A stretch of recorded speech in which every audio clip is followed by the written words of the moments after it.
subuh. Kita akan berlanjut untuk konferensi pers terkait dengan kegiatan penangkapan para terduga pelaku tindak pidana korupsi berkaitan dengan suap proyek di wilayah Kabupaten Bekasi. Sebelum kita sampaikan secara lengkap kronologi dan konstruksi perkaranya, kita akan menghadirkan para pihak yang ditetapkan sebagai tersangka.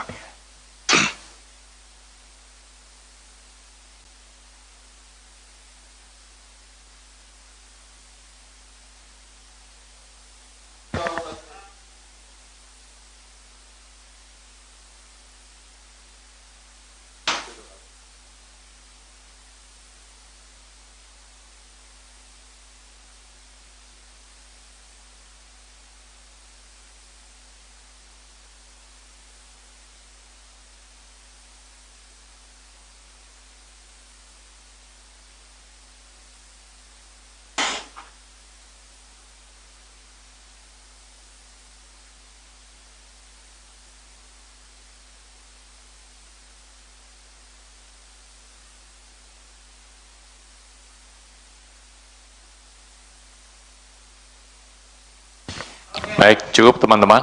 Silakan bisa kembali ke tempat.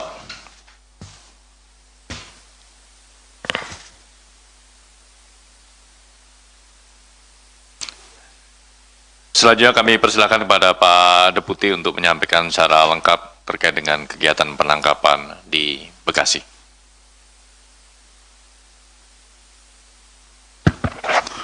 Baik, terima kasih Mas Jubir. Bismillahirrahmanirrahim. Assalamualaikum warahmatullahi wabarakatuh. Waalaikumsalam. Selamat pagi dan salam sejahtera bagi kita sekalian. Yang saya hormati Mas Jubir, yang saya hormati, saya cintai dan saya banggakan rekan-rekan jurnalis yang membersamai kami dari sejak kemarin, tadi malam berikutnya, dan sampai pagi hari ini. Pada kesempatan pagi hari ini kami akan menyampaikan kegiatan penangkapan terhadap terduga pelaku tertangkap tangan terkait suap ijon proyek di Kabupaten Bekasi. Pada kesempatan ini KPK akan menyampaikan hasil kegiatan tertangkap tangan terkait dugaan tindak pidana korupsi berupa penerimaan hadiah atau janji oleh penyelenggara negara di pemerintah Kabupaten atau Pemkab Bekasi.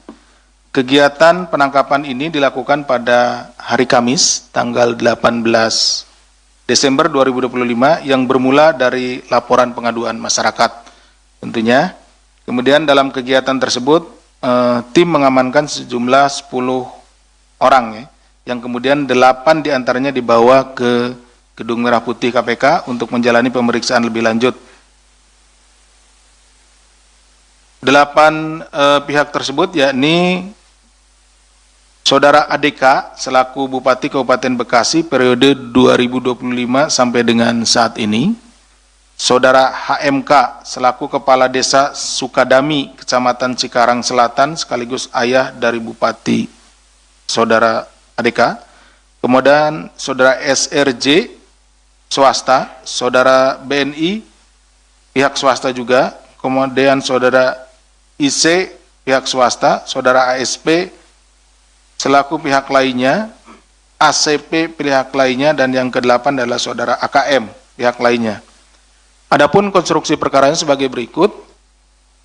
Setelah terpilih menjadi Bupati Bekasi Kabupaten periode 2024-2029, Saudara ADK mulai menjalin komunikasi dengan Saudara SRJ selaku pihak swasta yang juga merupakan penyedia paket proyek di lingkungan Pemkab Bekasi, bahwa kemudian hasil dari komunikasi tersebut dalam rentang 1 tahun terakhir sejak Desember 2024 sampai dengan Desember 2025, ADK rutin meminta ijon paket proyek kepada SRJ melalui perantara Saudara HMK dan pihak lainnya. Jadi setelah dilantik, ya, pada akhir tahun yang lalu, akhir 2024, Saudara ADK ini kemudian menjalin komunikasi dengan Saudara SRJ, karena SRJ ini adalah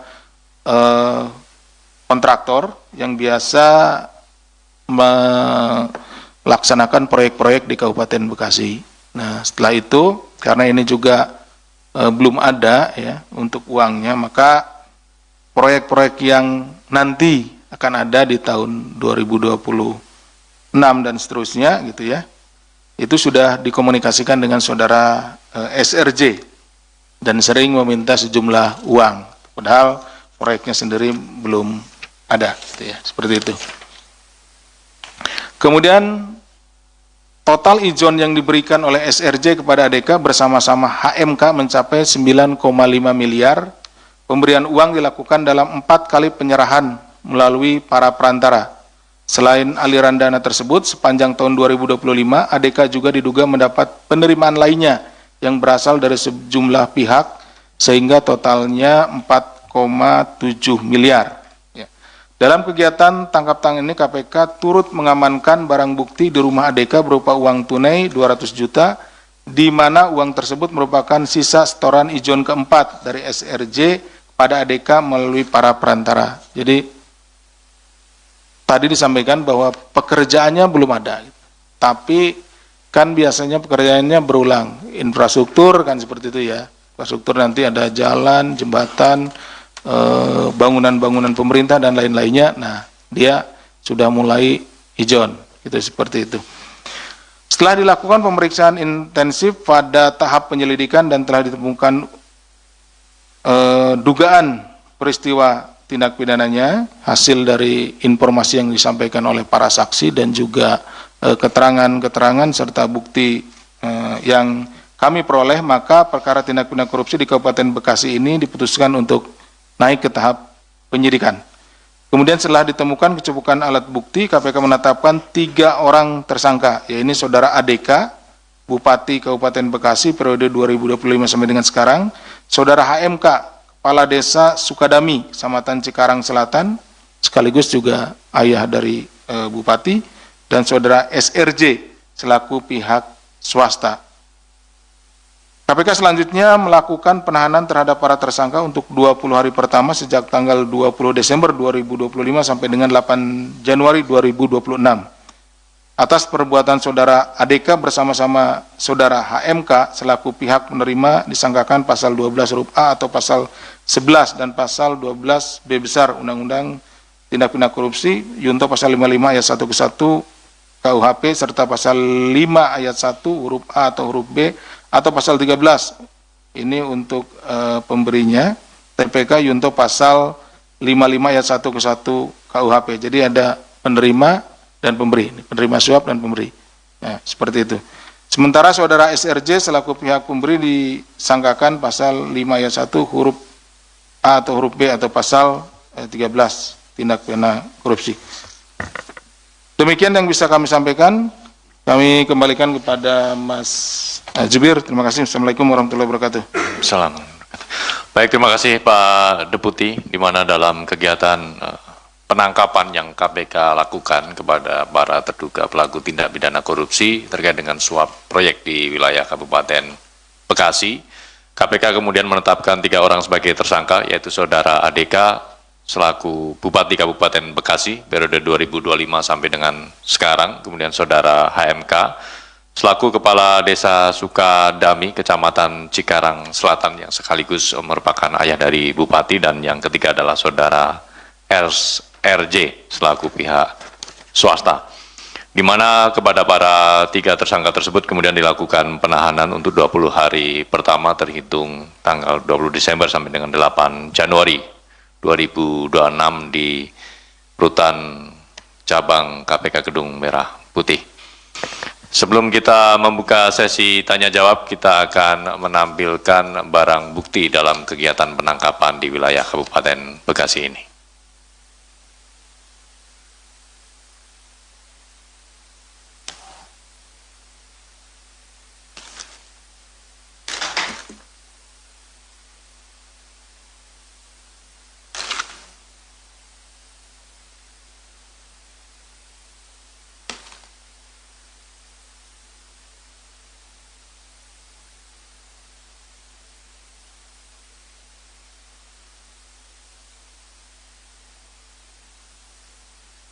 Adapun barang bukti ini senilai 200 juta rupiah yang diamankan di rumah saudara ADK yang merupakan sebagian dari atau sisa setoran ijon proyek yang keempat dari saudara SRJ selaku pihak swasta kepada Bupati.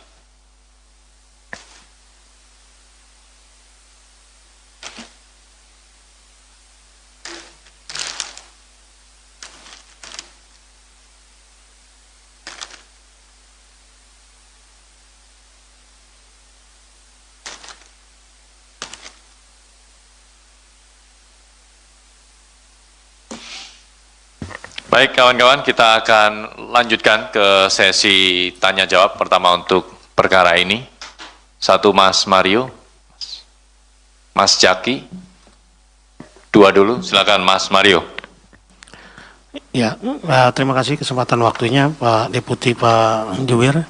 Ya, hanya saya ingin memastikan seputar OTT Bekasi ini, itu kan sudah sejak awal OTT itu sudah ramai. Bahwa OTT ini juga turut melibat atau diduga menjerat Kajari Bekasi. Nah, dalam kronologis itu sama sekali tidak ada bunyinya. Bahkan peristiwa atau pengembangan informasinya sudah bahkan yang bersangkutan ES ini, inisial Kajari ini diduga bahkan sempat lari atau ya ini memperjelas ya lari atau dilarikan misalkan ke Gedung Bundar. Ini kan jadi agak-agak sumir ini kan yang nantinya kelamaan nggak diungkap ini jadi bau anyir soal yang negatif gitu loh. Apakah bisa dijelaskan apakah benar ini melibatkan Kajari Bekasi berinisial ES yang kemudian juga apakah benar lari dan minta perlindungan ke Gedung Bundar, dan kemudian dari beberapa pertanyaan juga dari teman-teman jurnalis kan sekelas Kajari rumahnya di Pondok Indah ini kan luar biasa. Eselon berapa sih Kajari gitu bisa beli puluhan miliar rumah yang berada di Pondok Indah. Ini kan menjadi pertanyaan-pertanyaan yang memang mungkin ada kaitannya dengan dugaan tindak pidana korupsi. Kalau di tracing itu kan nggak mungkin lah gajinya cukup untuk beli rumah di Pondok Indah. Ya kan ini hal-hal kayak gini kan bisa menjadi pemicu bahwa ini bisa menjadi persoalan mengganggu marwah atau tidaknya institusi itu dengan hal-hal yang harus lebih clear dalam hal-hal seperti ini. Itu penegasan itu aja, bisa didetailkan sedikit Pak Deputi. Makasih. Baik, terima kasih Mas Mario. Mas Jaki berikutnya. Ya Pak Budi, Pak Asep izin, saya Jaki dari Radar Bekasi, Jawa Pos Pak. Pak izin saya mau tanya terkait peran orang tua Bupati ini dalam OTT KPK. Kasus ini perannya sebagai apa ya Pak? Dia sebagai apa dalam kasus suap tersebut? Kemudian yang kedua, pihak swasta ini mungkin bisa dijelaskan dari mana asalnya Pak? Dari Bekasi atau mungkin dari Jakarta atau dari mana? Kemudian yang ketiga itu Pak, terkait modus operandi yang katanya ada 3 kantor dinas di sana Kabupaten Bekasi disegel tuh Pak. Namun pejabatnya bersangkutan tidak terjaring OTT ini. Apakah akan ada potensi dikaitkan juga dalam di kasus suap ini? Seperti itu Pak. Mas, nambahin satu ya, aja. silakan Mas Mario. Ya ini menarik tadi yang disampaikan kawan dari Radar tadi itu soal peran dari Bapak dari Sang Bupati itu tidak disebutkan. Padahal kita tahu dia merupakan kepala desa dari Sukadami ya. Dan informasi yang beredar bahwa dia yang menguasai semua wilayah di perindustrian Cikarang. Nah ini menarik nih. Nah hal-hal kayak gini apakah KPK akan mendalami atau bahkan sudah ada interseksinya kasus ini dengan peran sang ayah. Karena ini beliau ini legend. Beliau ini legend dan punya nama besar di Bekasi. Artinya pengaruhnya saja bisa laku dijual. Nah, apalagi anaknya sudah menjadi pucuk pimpinan di Bekasi. Nah, sama sekali tidak disebutkan dalam konstruksi perkara peran beliau ini. Kira-kira bisa disampaikan sedikit apa peran Haji Kunang ini dalam kasus ijon proyek gitu. Makasih. Terima kasih Mas Mario sekaligus memberikan informasi yang sangat lengkap.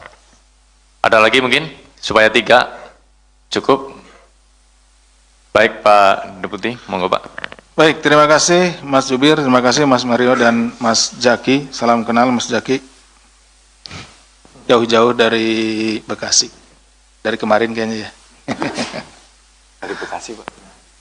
Oh iya, betul. Dari Bekasi, bukan dari kemarin. Nah, gitu. Kayaknya habis habis sholat subuh langsung ini moncer. Mas Mario, terkait dengan beberapa pihak yang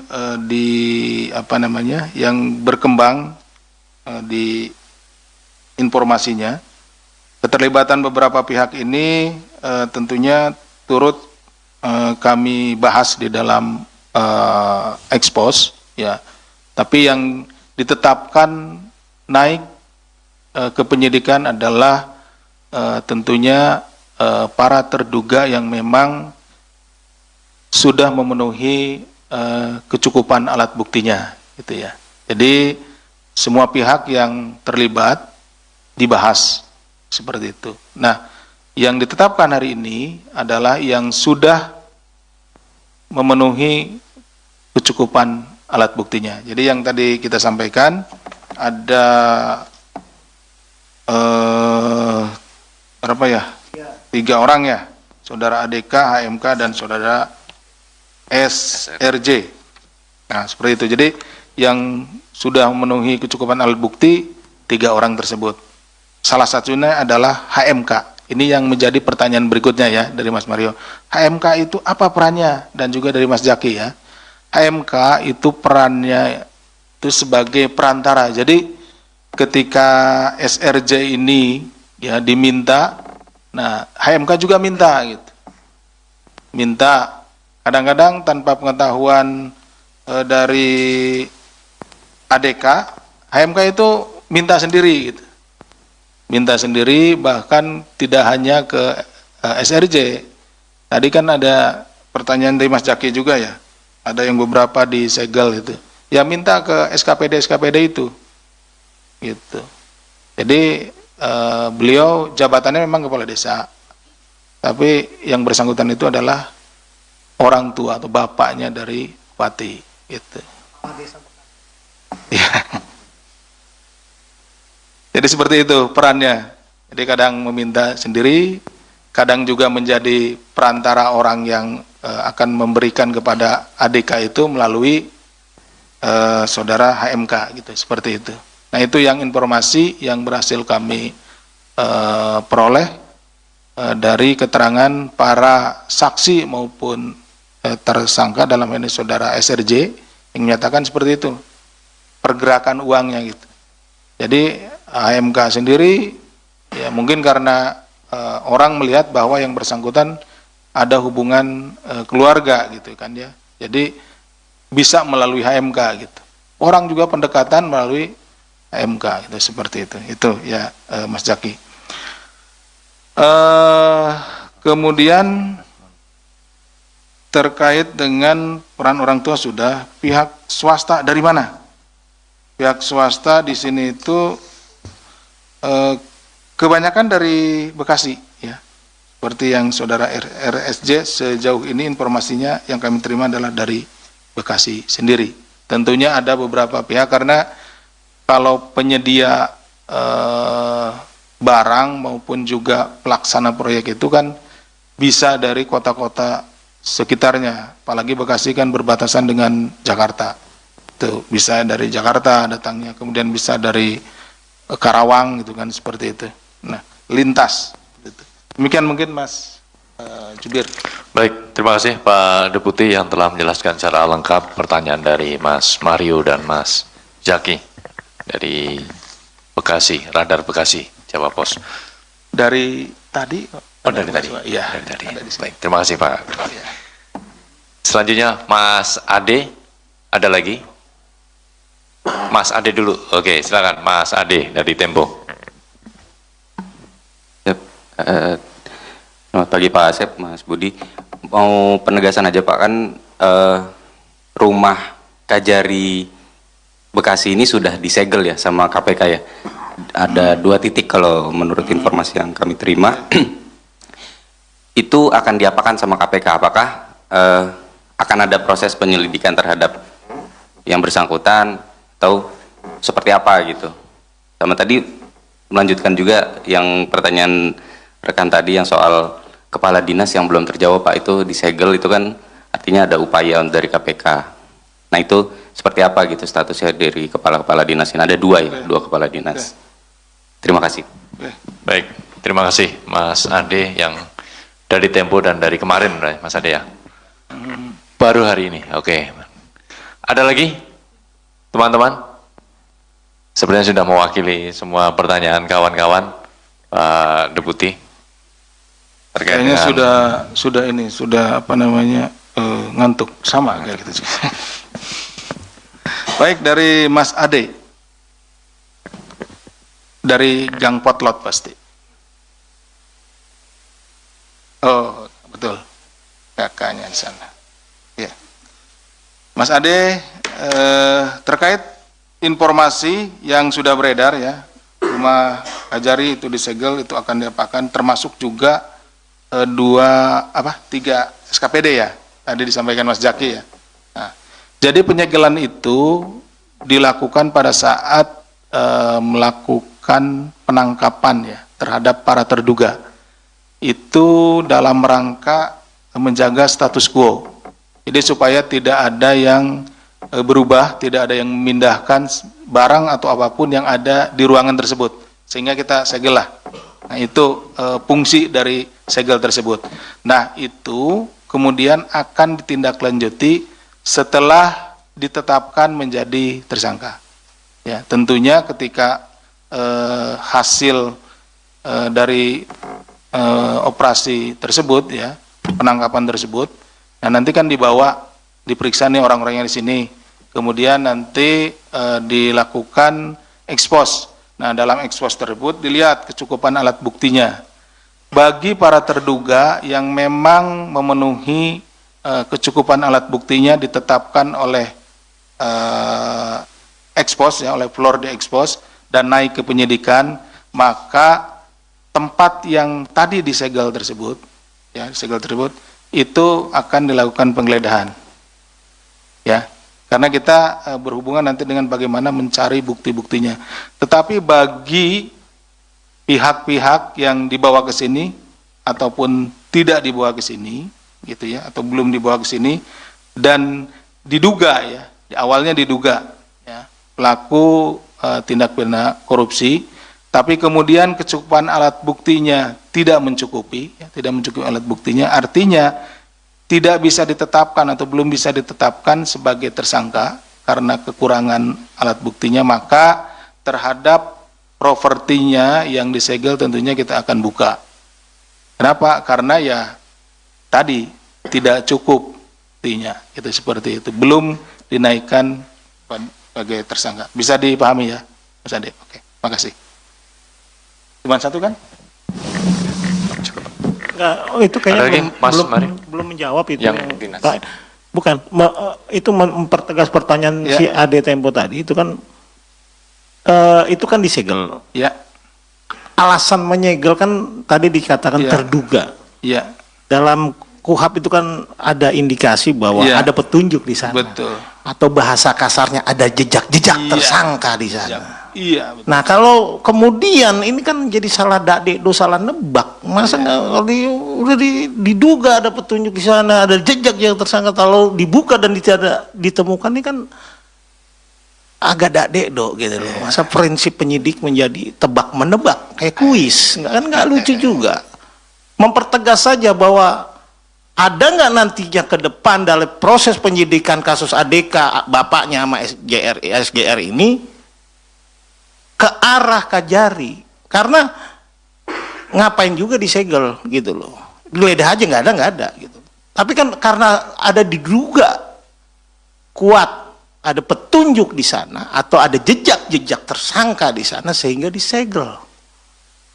Berarti ada 3 nih yang disegel, 2 tadi SKPD dan 1 rumah ES. Apakah memang rangkaiannya Tiga, 3? Iya. Jadi 4 mungkin ya. 3 kan?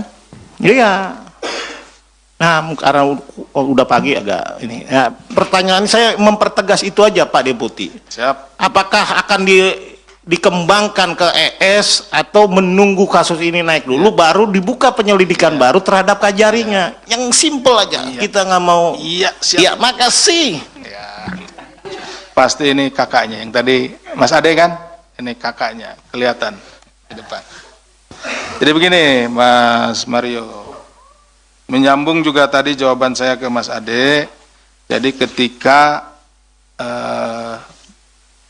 para terduga ini kan tadi dicarikan informasinya, kita memeriksa di sini, cari keterangan, cari informasi, cari bukti-bukti, kemudian setelah itu 1 kali 24 jam, ya kita harus menentukan, ya kami harus menentukan sikap, apakah yang bersangkutan cukup bukti untuk ditetapkan sebagai tersangka, dari terduga naik nih, atau tidak cukup bukti.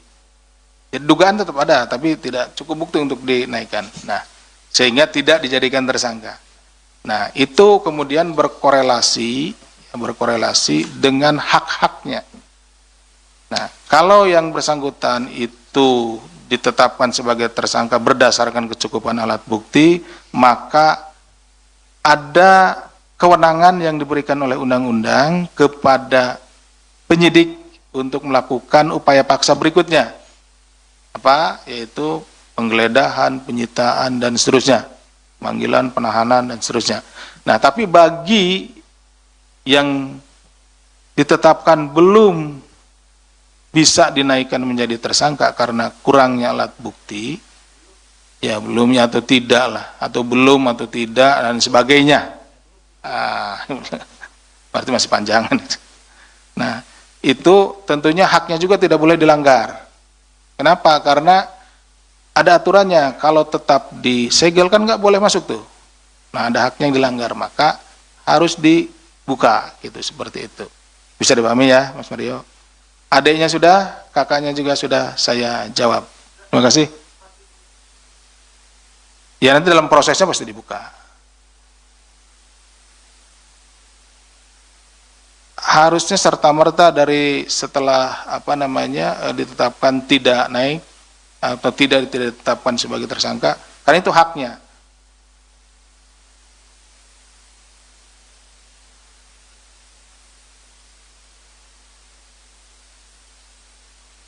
Ya belum dong. Kenapa? Karena kalau harta kekayaan seseorang itu bisa saja dari waris atau hal lain yang sumber-sumber yang sah gitu. Ya bisa. Gitu Mas Budi. Baik, terima kasih Pak Deputi. Mas Ade, Mas Yaki, Mas Mario semuanya sudah lengkap Selesai ya? terjawab ya. Iya. Selesai. Mari.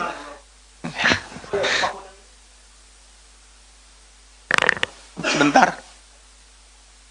Tergantung ngobrolnya, kalau ngobrolnya lama, terima. Baik, kita tutup. Terima kasih Pak Deputi, terima kasih teman-teman media. Tak terasa semangat yang luar biasa dari kawan-kawan jurnalis. Kita bertemu bersama sampai dengan Sabtu pagi ini. Terima kasih sekali lagi, apresiasi dan penghormatan yang setinggi-tingginya kepada kawan-kawan jurnalis. Kami tutup konferensi pers pada Sabtu pagi ini. Wabillahi taufik walhidayah. Wassalamualaikum warahmatullahi wabarakatuh.